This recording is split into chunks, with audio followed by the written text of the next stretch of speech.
कोशिश करना मैं क्या बोल रहा हूं। मैंने जावास्क्रिप्ट एप्लीकेशन बनाया, ये एप्लीकेशन जेएस पे। यहां से कितने समोसे हैं उसका मुझे लिस्ट दिखाना है कि अभी जीका के पास कितने समोसे हैं वो दिखाना है, इसके ये टेबल में स्ट्रक्चर में दिखाना है।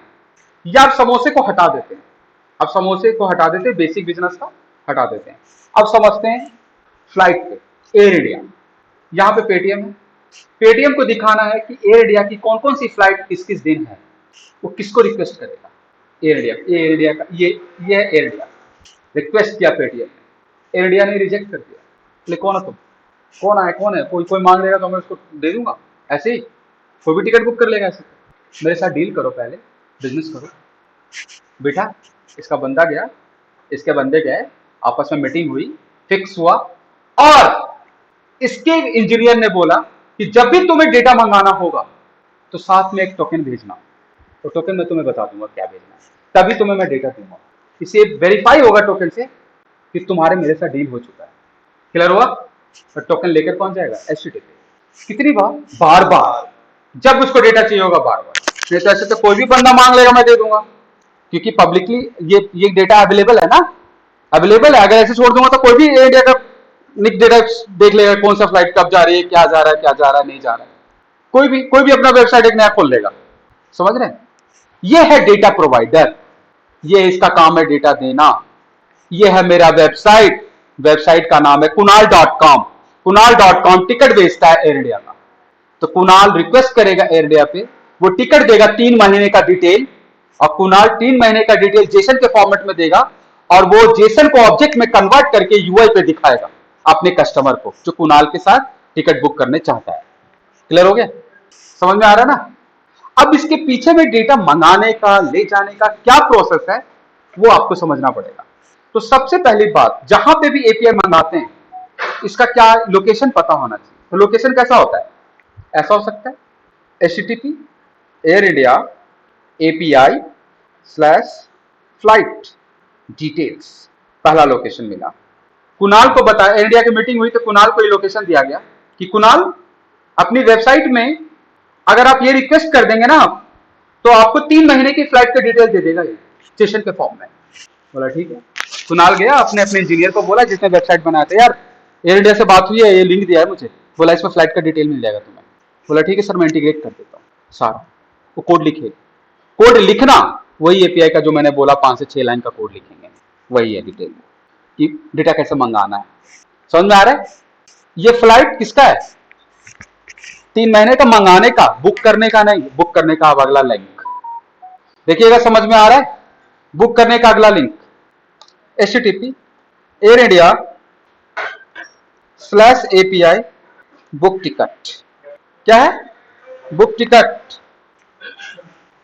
दूसरा लिंक बुक टिकट, तीसरा लिंक कैंसल टिकट, चौथा लिंक, बहुत सारे लिंक हैं यार। तो एयर इंडिया ने कितने लिंक दिए पता है? 200। तो इसके डेवलपर को बहुत प्रॉब्लम हो रही है। डेवलपर जो था ना, इसका बहुत प्रॉब्लम हो रही थी, बहुत प्रॉब्लम फेस कर रहा था यार, किसमें क्या है पता नहीं चल रहा था। तो एयर इंडिया ने बोला कि मेरा ऑफिशियल वेबसाइट पे इसका डॉक्यूमेंटेशन पड़ा हुआ है, डेवलपर डॉक्स, तुम जाके पढ़ो और इंटीग्रेट कर लो, इसीलिए बना के दिया है। हर लिंक के बारे में डिस्क्रिप्शन है। दिखाऊं? अगर मुझे अभी मुझे फेसबुक का इंटीग्रेट करना होगा ना, लॉगिन, तो देखिए फेसबुक डेवलपर आपको खोल के दिखाता हूं। फेसबुक ने दिया है, देखिएगा कैसे इंटीग्रेट करना है एपीआई को। फेसबुक डेवलपर आ गया, फेसबुक मेटा फॉर डेवलपर्स। ये जो लिंक खुल रहा है ना, डेवलपर्स के लिए है, कॉमन यूजर के लिए नहीं है। आ गया डेवलपर प्रोडक्ट्स, मेटा है, फेसबुक है। आइए देखते हैं क्या दे रहा है भाई। फेसबुक लॉगिन करवाना है मुझे अपने वेबसाइट में, उसके लिए दिया है, देखिए डेवलपर्स लिंक है। गो टू डॉक्स, डॉक्यूमेंटेशन इसका देखिए क्या लिखा है, किस पे, आईओएस पे, एंड्रॉइड पे, या वेबसाइट पे, या डिवाइस पे, किस पे लॉगिन करवाना है आपको। नहीं मैं वेबसाइट बना रहा हूं, तो क्लिक करते हैं। आइए बोर्ड है Facebook login for the web with JavaScript SDK. अगर आप जावास्क्रिप्ट के थ्रू फेसबुक को लॉगिन करवाना चाहते हैं, उसका कोड है नीचे, आपको पहला स्टेप क्या फॉलो करना है, enable JavaScript SDK for Facebook login, check login status for person. देख रहे हैं, पता चल रहा है इसके एपीआई डॉक्यूमेंटेशन, यहां से डेवलपर पढ़ता है, पूरा डॉक्यूमेंटेशन पढ़ता है और अपनी वेबसाइट में इंटीग्रेट करता है। इसी के जैसे एडिया का जब इंटीग्रेट करना होगा ना फ्लाइट का टिकट का, तो उसके डॉक्यूमेंटेशन को पढ़ेगा पहले और सारे लिंक्स के बारे में पढ़ेगा, कौन लिंक क्या करता है। समझ में आ रहा है सर? और इंटीग्रेट करेगा उसमें अपने एप्लीकेशन। इसी को बोलते हैं एपीआई इंटीग्रेशन। और यही कंपनीज पूछती है कि आपको कौन से एपीआई पे आपने काम किया है, कोई ऐसा फेमस एपीआई जो बहुत पॉपुलर हो, जिस पे आपने काम किया हो, तो आप बताते हैं ना कि हाँ मैंने इस टाइप के एपीआई पे काम किया है। ऐसा भी हो सकता है। दूसरा पॉइंट हो सकता है, कोई जरूरी नहीं कि कोई दूसरे का ही एपीआई यूज करना, मेरा अपना खुद का एपीआई है, मैं उसी पे काम किया हूं। क्लियर हो रहा है? अब एपीआई बनाता कौन है? Backend developer. समझ में आ रहा है कौन बनाता है? Backend developer. जैसे कि आप नोड.जेएस पढ़ोगे तो आप उसमें एपीआई बनाना सीखोगे। अभी आप एपीआई बना नहीं रहे, अभी एपीआई का क्या यूज करेंगे हम लोग? यूज। कि एपीआई को यूज कैसे करना है अपनी वेबसाइट में, वो सीख रहे हैं। अभी बनाना नहीं सीख रहे हैं, बनाने का काम बाद में होगा। अभी हम लोग ये सीख रहे हैं कि एपीआई को यूज कैसे करते हैं। अब देखो ना यार, ये ऑफिशियल वेबसाइट है यार मेटा का, मेटा फॉर डेवलपर्स। डेवलपर्स किसको बोल रहा है? आप और मैं। आपने कभी देखा है किसी वेबसाइट में फेसबुक लॉगिन? अरे आज तो देखा ही नहीं है। हाँ आता ना, log in with LinkedIn, log in with Facebook, log in with Google, कोई दूसरे वेबसाइट पे। वो मेटा को फेसबुक का वेबसाइट नहीं होता, कोई दूसरा वेबसाइट होता है थर्ड पार्टी। बुक माई शो पे खोलो ना, उस पर आ जाएगा लॉग इन विथ फेसबुक। तो बुक माई शो को लॉग इन विथ फेसबुक कहां से लग गया? तो बुक माई शो के इंजीनियर ने कहां पढ़ा है? यहाँ पे पढ़ा है, वो इंटीग्रेट किया। ये फैसिलिटी किसने दिया है? फेसबुक। फेसबुक के इंजीनियर ने एपीआई बनाया। क्लियर हुआ? फेसबुक के इंजीनियर ने क्या बनाया है? एपीआई। अब बोला है कि तुम इसको यूज करो, तुम्हें बहुत सारे बेनिफिट मिलेंगे, तुम्हारे यूजर का डिटेल मैं दे दूंगा, एक दो नाम दे दूंगा, सारी इंफॉर्मेशन दे दूंगा, ये सब। क्लियर हो रहा है? अब आगे पता चल गया। तो एयर इंडिया, हम लोग एयर इंडिया से समझ रहे हैं ना चीजों को, क्या समझते हैं। मैं आपको बस एग्जांपल दिखाया एपीआई कैसे इंटीग्रेशन करते हैं। डॉक्यूमेंटेशन होता है यार इसका, प्रॉपर डॉक्यूमेंट होता है, ऐसे नहीं होता कि कोई दे दिया हो गया।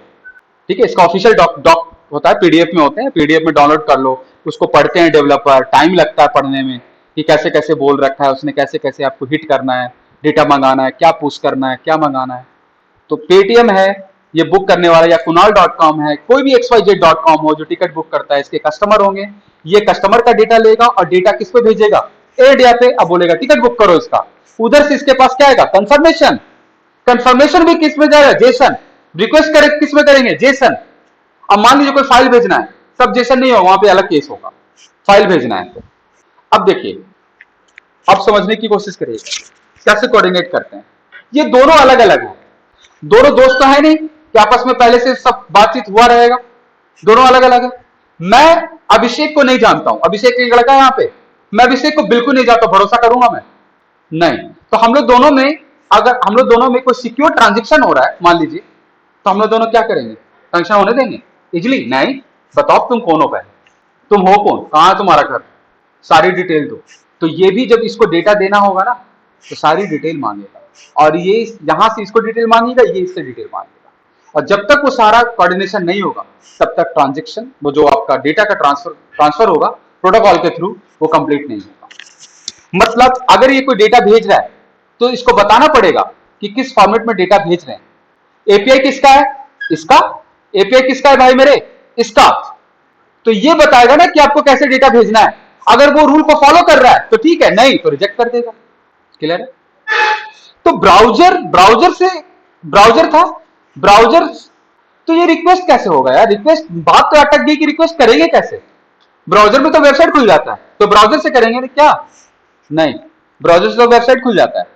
वेबसाइट खुल गया, वेबसाइट थोड़ी ना खोलना है, वेबसाइट खुल चुका है पहले ही, अब डेटा दिखाना है बटन के क्लिक पे। समझ में आ रहा है? तो मेरे पास बटन है, उसके क्लिक पे एयर इंडिया का डेटा मंगाना है। क्लियर हो रहा है मैं क्या बोल रहा हूं? उसके क्लिक पे एयर इंडिया का डेटा मंगाना है, और डेटा मंगाने वाला काम कौन करता है? प्रोटोकॉल। इसका मतलब जावास्क्रिप्ट के थ्रू एचटीटीपी प्रोटोकॉल को हायर करेंगे। ब्राउजर खोल रहे हैं, देखिएगा समझिएगा। मुझे गूगल खोलना है, क्या करें? गूगल खोलना है, क्या करें? google.com लिखना पड़ेगा। google.com लिखेंगे तो ब्राउजर क्या करता है? रुको, ब्राउजर क्या करता है? रुको, इंतजार करो, एचटीटीपी को भी लेके आ रहा हूं, गूगल पे पहुंचाता हूं। तो लेकिन मुझे यार google.com नहीं खोलना यार, मुझे एयर इंडिया का चाहिए जावास्क्रिप्ट के अंदर। तो जावास्क्रिप्ट भी कहता है रुको, इंतजार करो, इसके लिए पहले तुम पढ़ो कि जावास्क्रिप्ट के थ्रू किसी सर्वर को कैसे हिट करते हैं। ठीक है?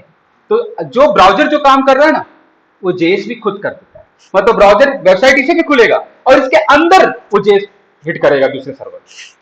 समझ में आ रहा है कैसे? देखिए यहाँ पे कोड, मैं एक डमी एपीआई ले रहा हूं किसी थर्ड पार्टी का। अब समझने की एक चीज और समझ लो, देखिएगा, जब किसी जावास्क्रिप्ट जब कॉल करते हैं किसी एपीआई को यहां पे, तो बहुत सारे प्रोसेस होते हैं इसके बीच में। सबसे पहले आता है यूआरएल। क्या आता है बताया था? URL, location. यूआरएल, यूआरएल का मतलब होता है uniform resource locator. Uniform resource locator, आपको कहां से डेटा मंगाना है उसका यूआरएल क्या है। क्लियर है? दूसरा, इस यूआरएल के अंदर होता है मेथड। क्या होता है? मेथड, एचटीटीपी मेथड, लिखिएगा, HTTP method. Method number 1 get, method number 2 post, method number 3 put, method number 4 delete, method number 5 trace, method number 6 options, method number 7 head. ये सारे क्या है? HTTP method. लेकिन इसमें 4 बहुत इंपॉर्टेंट मेथड हैं। ये कौन कौन से? गेट, पोस्ट और पुट और डिलीट। क्लियर है? समझ में आ रहा है? ये 4 बहुत इंपॉर्टेंट मेथड है, याद रखिए।